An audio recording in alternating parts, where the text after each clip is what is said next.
What I'm going to do in this lesson is to show you some ideas for practicing your right hand, okay? Because for the numbers that, some of the numbers that I've looked at, like Lonely Stranger, Brothers in Arms, there's a lot of numbers that I finger pick, some that I just strum and which are very straight and things like that. But if you're at all interested in being able to pick out melodies and just take your playing in a sense to the next level, then you need to think about using your right hand fingers and practicing that a little bit. Yeah, so let's just start off real basic, all right? And let's just play an E chord in our left hand, all right? Because I'm sure that's a chord that most of you will know. Now what I'm trying to do here is obviously I'm playing a classical guitar here, and so I try and play a kind of classical style, and that differs from acoustic style because the fingers tend to just snap shut, kind of pull, and on an acoustic they're more claw-like, you know, you're pulling and snapping and things like that. I'll be looking into that when we come to look at the acoustic right hand lessons I'm going to be concentrating on. But as I say, this is more classical orientated, and so some practice along these lines for your right hand will, I'm sure, help you. So we have our E major chord in our left hand. Now what we're looking to do here is have a nice loose right arm and then bring it up somewhere where it's comfortable and straight, okay? And you're looking to put your thumb on the top string, and then these three fingers here are going to be sat on the bottom three strings, okay? Now if we're looking to as little movement as possible, we're plucking the bass note as well as the bottom three strings. Okay, so you can start out with a very basic exercise going 1, 2, 3, 4. Now you'll notice when I do that, I'm placing all the strings, all the fingers back on the strings as soon as I've played it, more or less. I'm letting it ring slightly, but they're going back on and dampening them very quickly. So you have 1, 2, 3, 4. 1, 2, 3, 4. Now that might look very simple, but to get it nice and clean, you know, may take a little bit of practice, okay? So as I say, nice straight forearm, no bent wrist. Try and avoid that because that's going to cause you problems, okay? So we're looking, if you imagine the hand is, the fingers are just trying to close like this, yeah? There's no hooking action or pulling away. It's just closing. Right, now, so once you have that down, we can play 6-5-4 on the bass along with the bottom three strings. So that would sound like this. And then back up. Okay, down.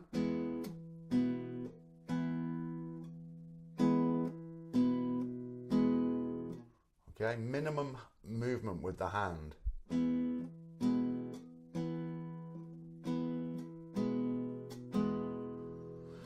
Try and get them nice and clean.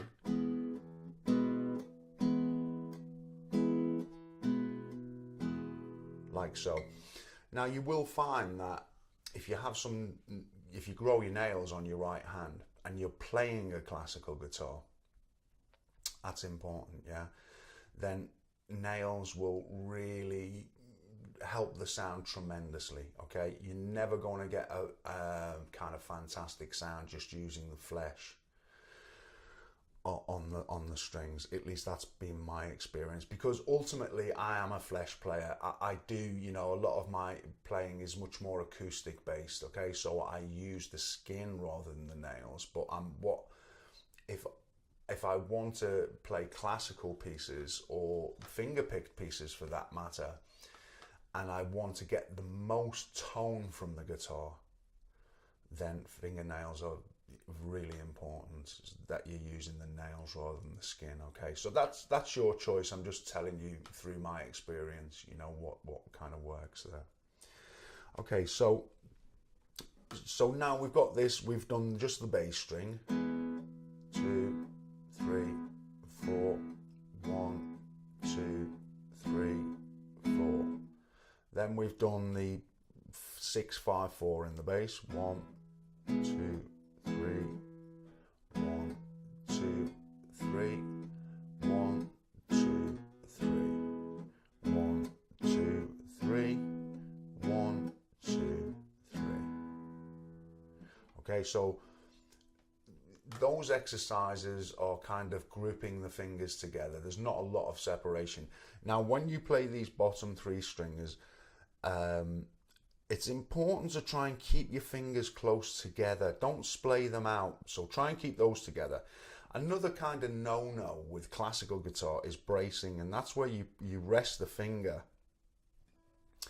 You know, say for example, I'm playing something, I don't know, like a kind of arpeggio type exercise, let's just say.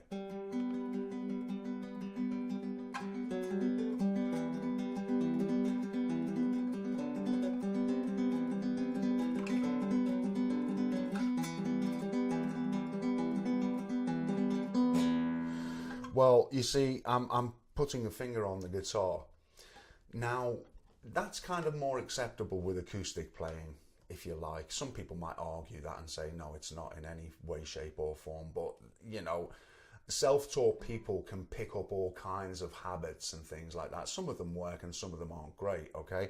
So I'm just saying to you that especially for classical guitar, it's a good idea to keep your fingers off the guitar, okay? So, because they don't need to be there. And you will still be able to do the same kind of things without it being there with a little bit of practice. Yeah?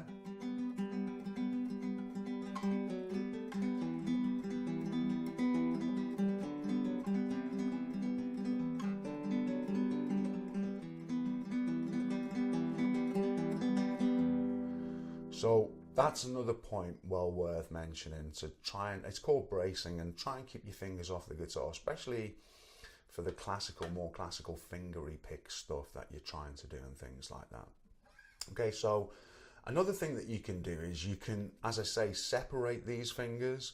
So you play kind of, yeah, so rather than we're playing.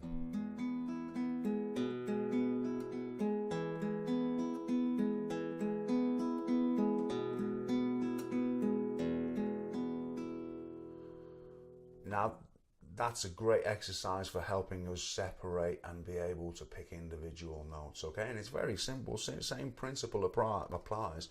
We've just got our thumb on the bass string, then we play the 3rd, 2nd, 1st, 2nd, 3rd.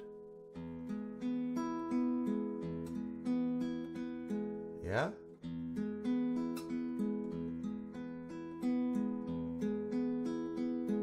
And then when you're comfortable, you can also play the 5th note, so you can play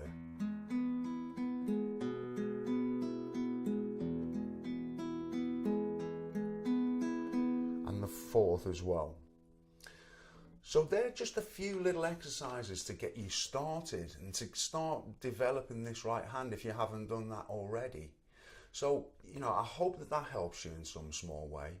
And even if you just kind of incorporate this practice into your playing for 5 minutes a day, or, you know, whatever you can manage, you'd be really surprised how quickly this right hand will develop. Because if you don't do these things, then obviously, you know, when we come up against a song like Lonely Stranger, for example, that we've recently looked at, it could be more of a challenge. Whereas if you're doing your 5 minutes a day practicing some of these exercises, they pay off in that sense that you'll be a little bit smoother and more comfortable with some of these songs. So as I say, I hope that this has helped, and I look forward to seeing you soon, and thanks very much for watching.